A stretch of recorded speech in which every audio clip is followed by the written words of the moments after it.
Come on! The water's so close. Need to make it deeper. Okay.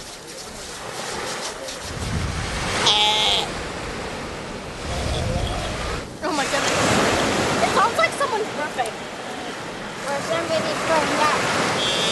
This is not Wisconsin, but you knew that, right? Maybe you cued in on the desert landscape, populated with cacti. Or maybe it was the seabirds that tipped you off. This is Galápagos, a chain of volcanic islands off the coast of Ecuador. A few months ago, I landed a work contract here. Through National Geographic Lindblad Expeditions, assigned the task of videotaping the adventures of guests aboard the National Geographic Endeavour II, a handsome 5-deck ship that samples anchor by anchor some of the wildest uninhabited islands. In the 3 weeks I lived and worked and slept on a boat in the equatorial Pacific, I learned much about geology, biology, and conservation. I also learned why people are fascinated by its wildlife. Oh, they're wonderful animals. They're sweet looking and they seem mild-natured.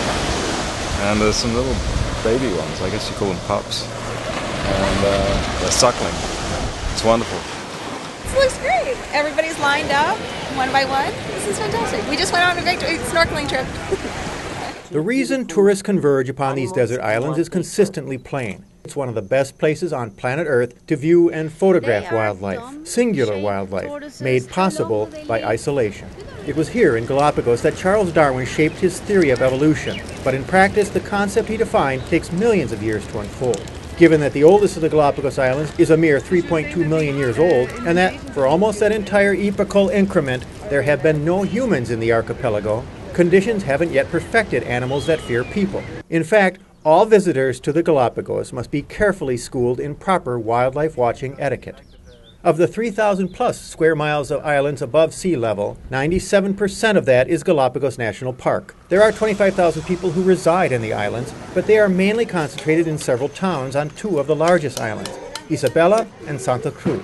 In order for a visitor to set foot on any of the national park property blanketing the other 57 islands, he or she must at all times be accompanied by a guia, or naturalist guide, each of them a trained and native, or at least grandfathered, Galapagos. Each landing party may not exceed 16 people per naturalist and may only remain on shore for a couple of hours at a time.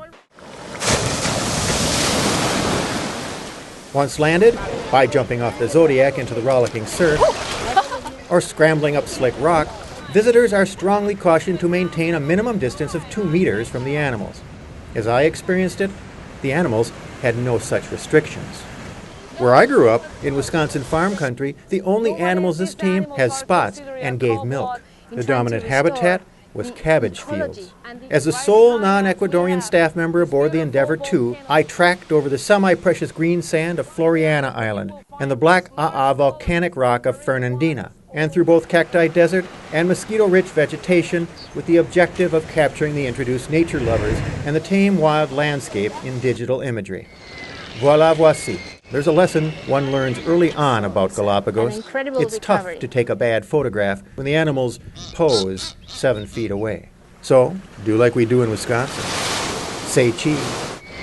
Steve Betchko, CBC TV.